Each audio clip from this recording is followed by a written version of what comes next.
S T bus डेपोचा तो परिसर अत्यंत गजबजलेला होता. डिझेलचा उग्र वास, हॉर्नचे कर्कश आवाज आणि प्रवाशांची पळापळ सुरू होती. अशातच लाल रंगाची एक जुनी खटखटणारी बस प्लॅटफॉर्म क्रमांक 3वर येऊन उभी राहिली. बसच्या इंजिनचा मोठा धडधडणारा आवाज येत होता. "बाबा, बस आली. बसा लवकर. मला ऑफिसला उशीर होतोय. आधीच लेट झालंय मला. सारखं काय मागे वळून बघताय? चला, पाय टाका वर."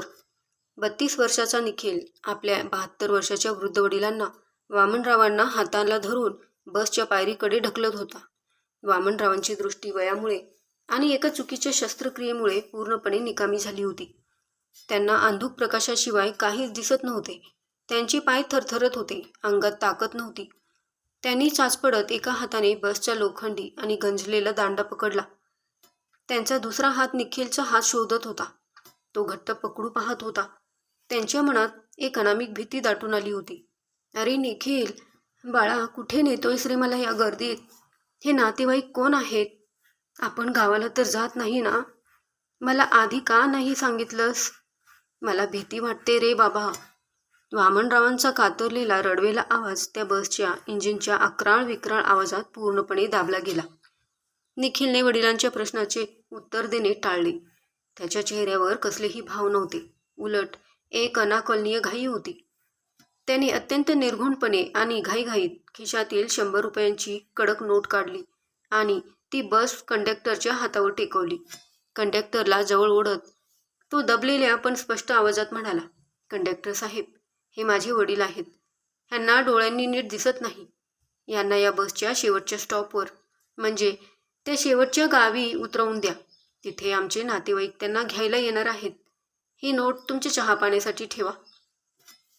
पण यांना मध्ये कुठे उतरू देऊ नका." कंडक्टरने पैशाकडे पाहिले आणि मान हलवली.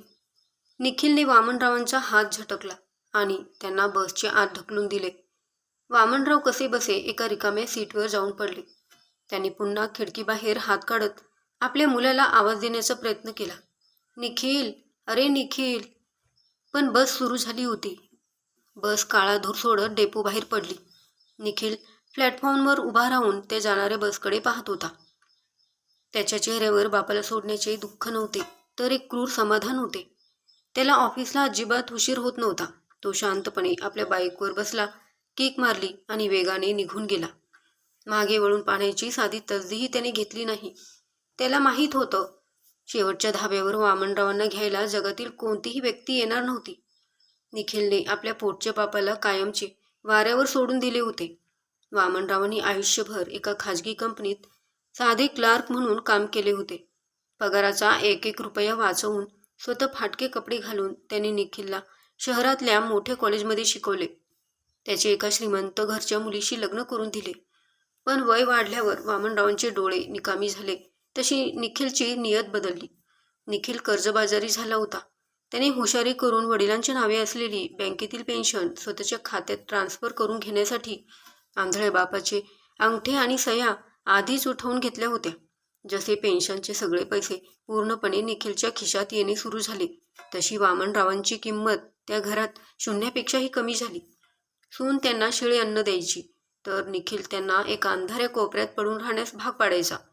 आंधळे वामनराव आता त्या मॉडर्न घरात फक्त एक ओझं बनले होते. शेवटी निखिलने हा भयानक आणि निर्दयी प्लॅन आखला. बापाला शेवटच्या बसमध्ये बसवून त्याने स्वतःचे हात झटकले आणि वामनराव एका अज्ञात अंधाऱ्या प्रवासाला निघाले होते, जिथे त्यांच्या आयुष्याचा शेवट लिहिला गेला होता. लाल रंगाची ती एस टी बस खटखटत, दचके खात रानावनातून, घाटातून आणि अंधाऱ्या रस्त्यावरून पुढे सरकत होती. बसमधील प्रवासी एक एक करत आपापल्या स्टॉपवर उतरून जात होते. वामनराव खिडकीपाशी बसले होते. बाहेरचं त्यांना काहीच दिसत नव्हते. फक्त अंधाराचा एक अथांग समुद्र असल्याचा भास त्यांना होत होता. वारा त्यांच्या पांढऱ्या केसांशी खेळत होता आणि त्यांच्या डोळ्यातून सुटलेली अश्रूंची धार गळ्यापर्यंत पोचत होती. त्यांचे मन भूतकाळात ठाव घेत होते. त्यांना आठवला तो दिवस, जेव्हा निखिल लहान होता. एकदा तो जत्रेत हरवला होता. तेव्हा वामनराव वेड्यासारखे अख्ख्या जत्रेत अनवाणी पायाने धावले होते. जेव्हा निखिल सापडला, तेव्हा त्याला छातीशी घट्ट कवटाळून ते ढसाढसा रडले होते. ज्या मुलाला सुई टोचली तरी वामनरावांचा जीव कासावीस व्हायचा, त्याच मुलाने आज त्यांना एका अशा प्रवासाला पाठवले होते ज्याचा शेवट कुठे आहे हे त्यांनाच ठाऊक नव्हते. निखिलने मला का सोडले? माझ्याकडून काय चूक झाली? माझे डोळे गेले हा माझा गुन्हा होता का? हे आणि असे अनेक प्रश्न त्यांच्या मनात थैमान घालत होते.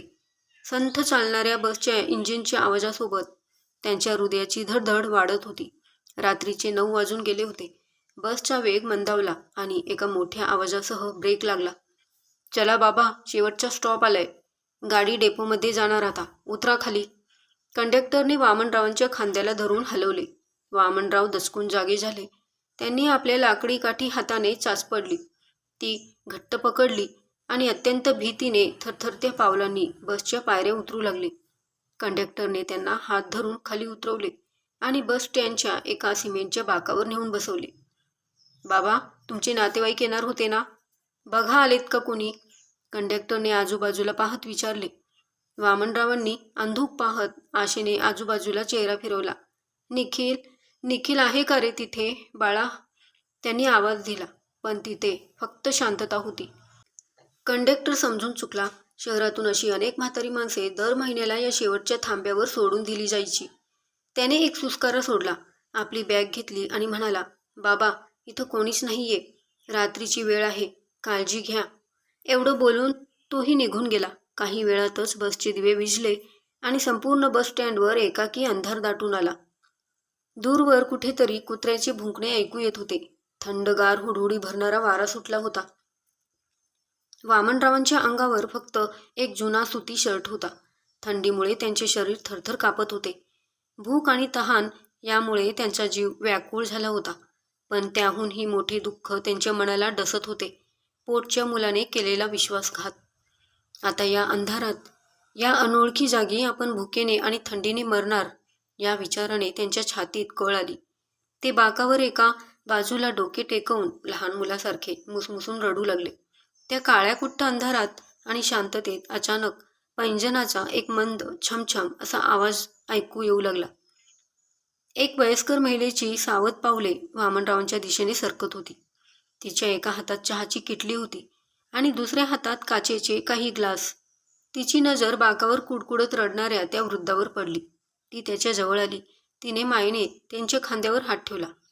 बाबा, ओ बाबा, कोण आहात तुम्ही? या रात्रीच्या वेळी इथे एकटेच का बसलात? खूप थंडी आहे बाहेर. हा घ्या, गरम चहा. थोडी ऊब येईल अंगात. तिचा तो करारी पण कमालीचा गोड आणि आपुलकीचा आवाज वामनरावांच्या कानावर पडला आणि त्यांचे रडणे जागीच थांबले. तो आवाज साधासुद्धा आवाज नव्हता. त्या आवाजाने वामनरावांच्या काळजाचा 50 वर्षापूर्वीचा एक जुना बंद पडलेला कोपरा जणू एका झटक्यात जिवंत केला. 50 वर्षापूर्वी कॉलेजच्या एका सांस्कृतिक कार्यक्रमात याच आवाजाने एक सुंदर भावगीत गायले होते, ज्याने वामनरावांचे हृदय जिंकले होते. वामनरावांचे ओठ थरथरले. त्यांनी अंधुक डोळ्यांनी त्या महिलेच्या सावलीकडे पाहिले. त्यांच्या गळ्यातून कोरडा शब्द फुटला. मंदा, मंदाकिनी, तू तू मंदा आहेस ना? ती महिला जागीच थबकली. तिच्या हातातून चहाचा ग्लास सुटता सुटता राहिला. तिने अत्यंत आश्चर्याने हातातील विजेची बॅटरी चालू केली आणि तिचा प्रखर प्रकाश वामनरावांच्या चेहऱ्यावर टाकला.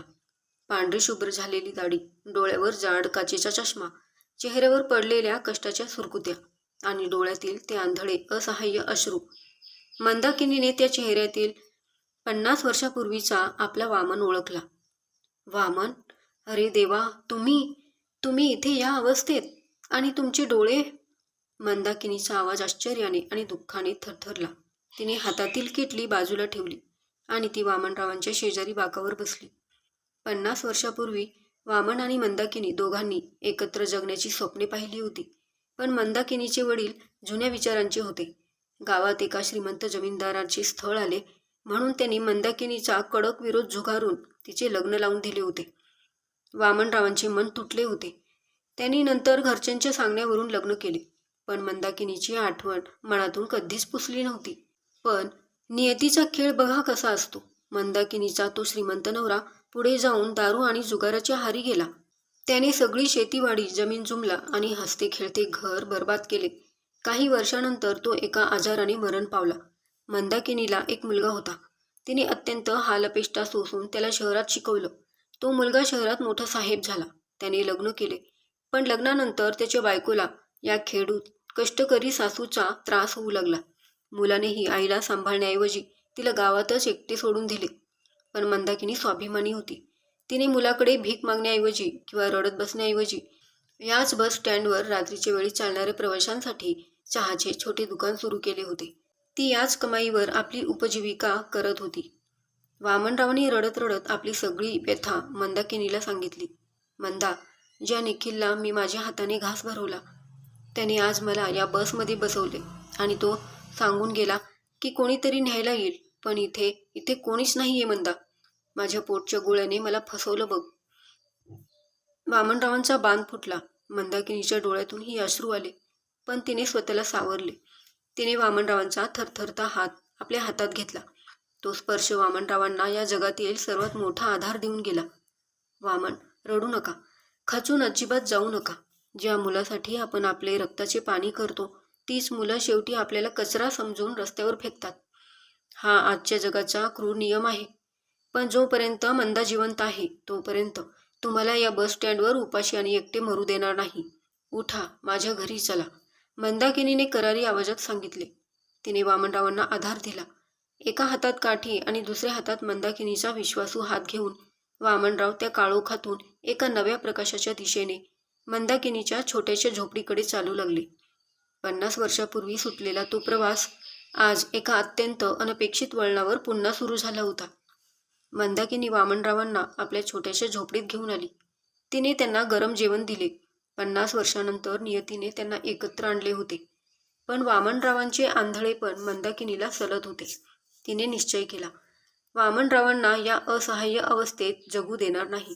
तिने चहा विकून वर्षानुवर्षे साठवलेला आपल्या कष्टाचा एक एक रुपया गोळा केला आणि वामनरावांना घेऊन शहरातल्या एका मोठ्या आय हॉस्पिटलमध्ये पोहोचली.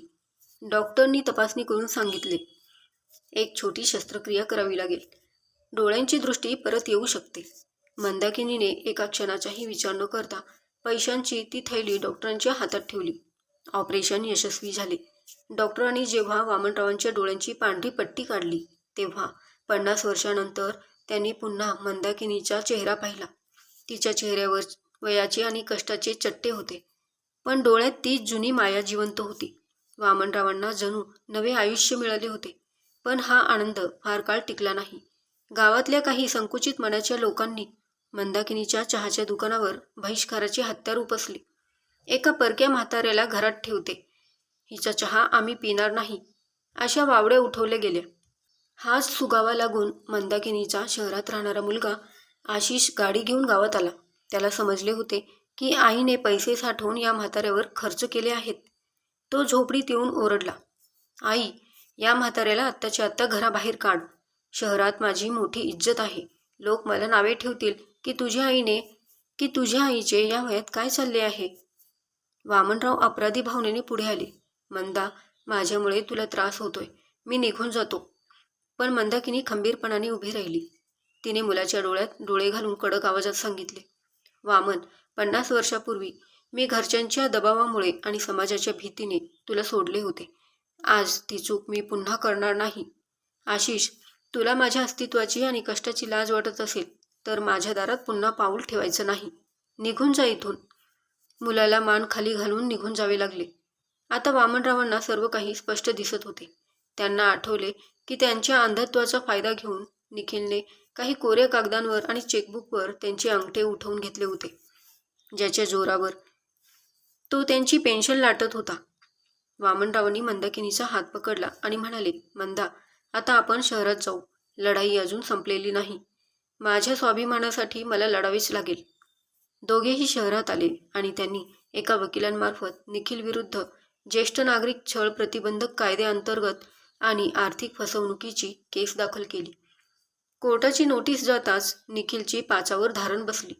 कोर्टात जेव्हा वामनराव ताटमानेने उभे राहिले आणि त्यांनी निखिलचा सगळा काळा चिट्टा न्यायाधीशांसमोर मांडला तेव्हा कोर्टाने निखिलला तीव्र शब्दात फटकारले. कोर्टाने वामनरावांची पेन्शन पुन्हा त्यांच्या मूळ खात्यात सुरू करण्याचा आदेश दिला. तसेच निखिलला दरमहा वडिलांना 5,000 रुपये कायदेशीर पोटगी देण्याची शिक्षा सुनावली. पैसे न भरल्यास थेट जेलची हवा खावी लागणार होती. निखिल आता कोर्टाच्या आणि जेलच्या भीतीने दरमहा गुपचूप पैसे बँक खात्यात भरतोय. पण वामनराव त्या पैशांना हातही लावत नाहीत. ते पैसे दर महिन्याला एका अनाथ आश्रमाला दान केले जातात. वामनराव आणि मंदाकिनी आता शहरातच एका सुंदर छोट्याशा भाड्याच्या घरात एकत्र राहतात.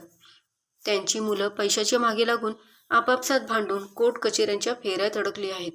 आणि हे दोन वृद्ध जीव रोज संध्याकाळी एकत्र चहा पितात, जुन्या आठवणी काढतात आणि आपल्या आयुष्याची शेवटची बस सुखाच्या आणि समाधानाच्या थांब्याकडे आनंदाने चालवत आहेत.